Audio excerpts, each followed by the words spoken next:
우리 오늘 함께 살펴볼 말씀은 사도행전 21장 27절에서 36절까지 말씀입니다. 사도행전 21장 27절에서 36절까지의 말씀을 제가 읽도록 하겠습니다. 그 이래가 거의 참에 아시아로부터 온 유대인들이 성전에서 바울을 보고 모든 무리를 충동하여 그를 붙들고 외치되, 이스라엘 사람들아 도우라.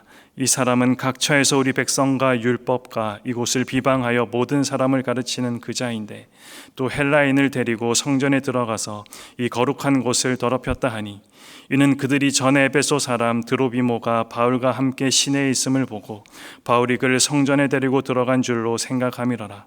온 성이 소동하여 백성이 달려와 모여 바울을 잡아 성전 밖으로 끌고 나가니 문들이 곧 닫히더라. 그들이 그를 죽이려 할 때에 온 예루살렘이 요란하다는 소문이 군대의 천부장에게 들리매 그가 급히 군인들과 백부장들을 거느리고 달려 내려가니 그들이 천부장과 군인들을 보고 바울 치기를 그치는지라. 이에 천부장이 가까이 가서 바울을 잡아 두세 사슬로 결박하라 명하고 그가 누구이며 그가 무슨 일을 하였느냐 물으니, 무리 가운데서 어떤 이는 이런 말로 어떤 이는 저런 말로 소리치거늘 천부장이 소동으로 말미암아 진상을 알 수 없어 그를 영내로 데려가라 명하니라. 바울이 층대에 이를 때에 무리의 폭행으로 말미암아 군사들에게 들려가니 이는 백성의 무리가 그를 없이 하자고 외치며 따라가미러라. 아멘.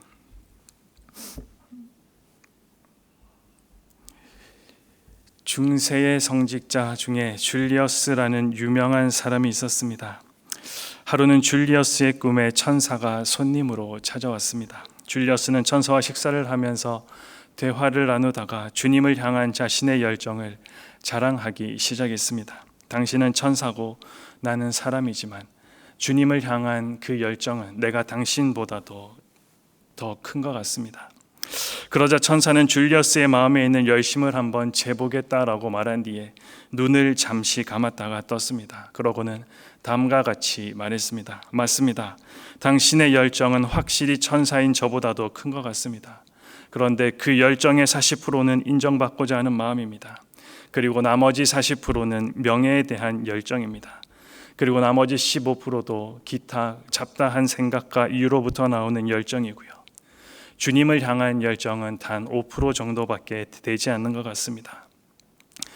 줄리어스는 꿈에서 깬 뒤에 자신의 마음을 놓고 회개 기도를 드렸다고 합니다. 그리고 이후로는 오로지 주님을 향한 열정을 드리기 위해 자신의 삶을 드리기로 헌신했다라고 합니다. 우리는 열심히 그리고 열정적으로 살아가고 있습니다. 모든 위대한 일의 배후에는 바로 이 열심과 열정이 자리하고 있기 때문입니다. 열심과 열정이라는 것은 자동차의 엔진과도 같다라고 말할 수 있습니다.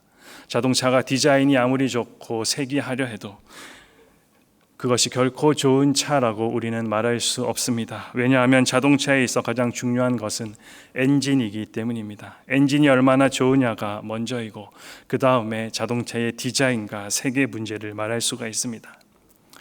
여러분의 삶을 이끌어가고 또 견인해 갈 수 있는 이 엔진과 같은 열심과 열정은 무엇이 있습니까?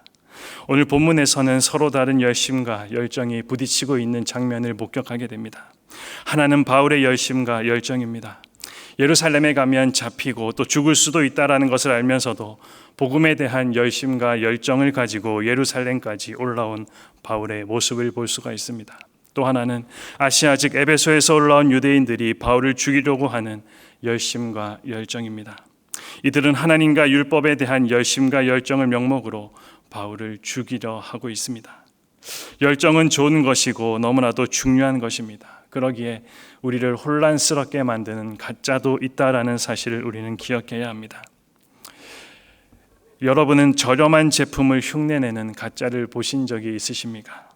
일명 짝퉁이라 불리는 대부분의 제품들은 명품들을 흉내내고 있는 것입니다. 그렇다면 오늘 본문에서 부딪히고 있는 두 열정 중 하나는 분명 잘못된 것에서 비롯된 것이 분명합니다. 잘못된 열정이 위험한 이유가 무엇입니까? 먼저 잘못된 열정은 우리들에게 혼란을 가져다 줍니다. 오늘 본문 27절 말씀에 보시면 그 이래가 거의 참에 아시아로부터 온 유대인들이 성전에서 바울을 보고 모든 무리를 충동하여 그를 붙들고, 여기에 유대인들의 열정을 보여주는 한 단어가 등장하고 있습니다. 바로 충동하는 것입니다. 선동하는 것입니다. 충동이라는 단어의 의미는 충동하고 선동한다라는 그 의미와 함께 혼란하게 하다라는 의미를 갖고 있습니다. 이처럼 잘못된 열심과 열정은 사람들을 혼란하게 만들어 놓는다라는 것입니다. 혼란하게 만든다라는 것은 보아야 할 것을 보지 못하게 만들어 놓는 것이기도 합니다. 즉 잘못된 열정은 보아야 할 하나님을 보지 못하고 나타난 현상에 붙들려서 휩쓸려 가게 되는 것입니다. 이러한 모습이 오늘 34절에서도 잘 나타나고 있습니다. 유대인들이 사람들을 충동하여 바울을 잡아 죽이려 할 때 천부장이 와서 그 이유를 묻자 유대인들의 반응이 다음과 같습니다. 무리 가운데서 어떤 이는 이런 말로 어떤 이는 저런 말로 소리치거늘 천부장이 소동으로 말미암아 진상을 알 수 없어 그를 영내로 데려가라 명하니라. 어떤 이는 이런 말로 어떤 이는 저런 말로, 한마디로 행설수설하고 있는 모습입니다. 이 때문에 천부장은 왜 이 소동이 일어났는지 그 실상조차 파악할 수 없었고, 또 예루살렘의 유대인들 또한 그 선동에 동요된 나머지 무엇이 진실인지 파악하지도 않은 채 아시아 유대인들의 주장에 휩쓸려서 함께 동요하고 있는 모습입니다. 이와 비슷한 장면은 사도행전 19장에도 잘 기록되어 있습니다. 에베소 사람들이 은장색 데메드리오의 선동에 동요되어서 에베소의 야외 극장에 다들 모이게 되었습니다. 그런데 자신들이 무엇 때문에 그곳에 몰려와 있는지 그 이유조차 알지 못했다라고 성경은 기록하고 있습니다. 그런데 잘못된 열정은 이렇게 사람들을 충동하여 혼란스럽게 만들 뿐입니다. 그리고 그뿐만 아니라 보아야 할 것을 보지 못하게 만들고 있습니다.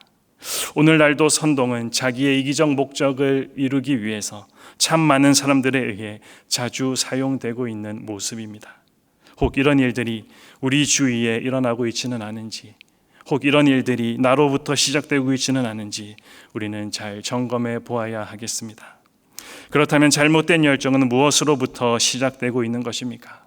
시끄럽게 사람들을 충동하며 선동했던 유대인들의 모습을 통해서 우리는 알 수가 있습니다. 그들이 근거를 두고 있는 것이 무엇입니까? 28절 말씀해 보시면 각 처에서 우리 백성과 율법과 이곳을 비방하여 모든 사람을 가르치는 자이다. 이것은 아시아에서 온 유대인들이 예루살렘에 있는 유대인들을 선동하기 위해서 바울에 대해 설명했던 표현입니다. 이곳은 성전을 가리키는 말이고 여기에 언급된 세 가지는 유대교의 3요소라 불리는 아주 중요한 것들입니다. 유대인들은 철저한 선민의식 속에서 율법과 성전을 생명 이상으로 존귀하게 여겼던 사람들입니다. 그러므로 아시아 유대인들의 고발은 다른 유대인들의 그 감정을 자극하기에 너무나도 충분했습니다. 그러나 그들이 바울에게 적용한 범죄 항목은 터무니없는 거짓이었습니다. 우리가 잘 아는 대로 바울은 누구보다도 자기 동족을 사랑했던 사람입니다. 자신의 민족을 위해서라면 자기가 저주를 받아도 좋다라고 고백하기까지 했습니다. 그리고 율법을 거슬려 행하라고 가르친 일도 없습니다. 그는 오히려 율법의 규례에 따라 결례까지 행했던 사람이었습니다. 게다가 성전을 모독한 일은 더더욱 없는 사람입니다. 그럼에도 불구하고 아시아에서 온 유대인들은 바울을 죽이기 위해 거짓을 꾸며 모함하고 있는 것을 볼 수가 있습니다. 이를 통해 잘못된 열정의 그 뿌리, 그 근거가 어디에서 오는 것임을 우리는 분명하게 알 수 있습니다. 바로 거짓입니다. 거짓은 단순한 임기응변이 아니라 마귀로부터 나온다는 사실을 우리는 분명하게 기억해야 할 것입니다. 요한복음에서는 예수님께서 마귀를 가리켜 거짓말쟁이요 거짓의 아버지라라고 이야기했습니다. 골로새서에서는 거짓말이 옛사람의 행위라고 분명하게 규정하고 있고, 시편에서는 거짓말하는 자는 결단코 하나님에 이를 수 없다라고 경고하고 있습니다. 이단들이 참 열심히 전도하는 것을 우리는 보게 됩니다. 그래서 혹자들은 그들의 열심을 우리도 본받아야 된다라고 말하기도 할 정도입니다. 이단들이 전도에 열심을 내는 이유가 무엇입니까? 잘못된 신학에 기초하고 있기 때문입니다. 예수님을 믿고 산다고 하는 하나님의 자녀들 중에서도 복만 받으면 된다는 생각에 아무데서나 머리를 조아리고 따라가는 사람들이 있음을 보게 됩니다. 과거 이스라엘 백성들이 하나님을 섬기면서도 가나안 땅에 들어간 이후에 포기하지 않으려고 한 우상이 있습니다. 바로 풍요의 신 바알과 아세라입니다. 그들이 그랬던 이유가 무엇입니까? 자신들의 욕망을 채우기 위해서였습니다. 하나님으로 안 되면 바알과 아세라를 통해서도 복을 받겠다라는 잘못된 열심에서 비롯된 일들이었습니다. 그런 그들의 삶의 결과가 어떠했는지 여러분들이 기억하고 계십니까? 아수르와 바벨론에 멸망당하는 수모를 겪어야 했습니다. 바로 거짓에 근거한 잘못된 그들의 열심 때문이었습니다. 성경은 단 한 번도 예수를 믿으면 부자 된다 그렇게 가르친 적이 없습니다. 오히려 예수님은 자기를 따르려는 이들에게 다음과 같이 말씀하셨습니다. 누가복음 9장 23절 말씀에 아무든지 나를 따라오려거든 자기를 부인하고 날마다 제 십자가를 지고 나를 따를 것이니라. 사도 바울이 전도의 열심과 열정을 내었던 것이 단순히 부자 되기 위해서 자기의 유익을 구하기 위해서였다면 매를 맞고 죽을 고비를 여러 번 넘겨야 했던 그 상황 가운데서 분명히 포기하고 말았을 것입니다. 하지만 바울이 바라보았던 것이 무엇입니까? 그가 디모데와 야고보에게 보냈던 편지에 너무나도 잘 나타나 있습니다. 바로 의의 면류관, 생명의 면류관, 그것을 바라보며 그는 자신에게 주어진 믿음의 경주를 감당할 수 있었습니다. 이 거짓이라는 것은 오늘도 우리를 유혹하고 있습니다. 여러분의 믿음 그리고 여러분의 열심과 열정은 무엇에 근거를 두고 있습니까? 여러분의 열심이 신앙이 아닙니다. 여러분의 열정이 신앙이 아닙니다. 그 방향이 주님이 원하시는 뜻에 맞추어지지 않는다면 우리가 하는 모든 행위는 다 죄가 될 뿐입니다. 새로운 삶을 향한 도전과 열정은 성경에 수없이 기록되어 있는 그리스도인의 너무나도 바른 삶의 모습입니다. 로마서 12장 11절에서는 그 열심에 대해서 우리가 어떤 열심을 내야 하는지에 대해서 다음과 같이 권면하고 있습니다. 부지런하여 게으르지 말고 열심을 품고 주를 섬기라. 여러분의 마음에는 예수님을 향한 이 생각이 몇 프로나 있으십니까? 우리의 가장 귀한 시간과 열정을 하나님께 드리고 있습니까? 아니면 나의 필요와 할 일을 모두 한 뒤에 남는 시간을 주님께 드리고 있지는 않습니까? 이 아침 기도의 시간에 나의 삶과 드려지는 예배를 우리는 가만히 점검해 보아야 하겠습니다. 오늘도 바른 열정을 가지고 하나님을 바라보고 말씀의 뿌리를 두고 살아감으로 하나님이 주시고자 하는 이 생명의 면류관과 열매들을 받아 누려가는 그런 복된 하루 살아가게 되시기를 소망합니다.